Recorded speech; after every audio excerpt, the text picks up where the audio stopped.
going for another update. It's amazing when you throw a lot of money at a control system, what happens. I've replaced the PC host with a quad-core Athlon FX processor, 8GB of memory, new motherboard. I actually found it with a parallel port, and she's rocking along now. This thing's been running for going on 40 minutes or so, and it's already at 4.5 mil. When I was doing this the other day with lagging, it was running slow as anything. I'm actually impressed on how quick this thing's moving at the moment. It's rocketing along. I'm not going to risk trying to do a big part tonight though, because I don't want to be here till 4 o'clock in the morning again.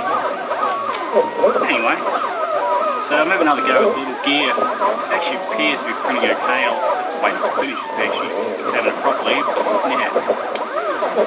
Anyway, that was a quick update.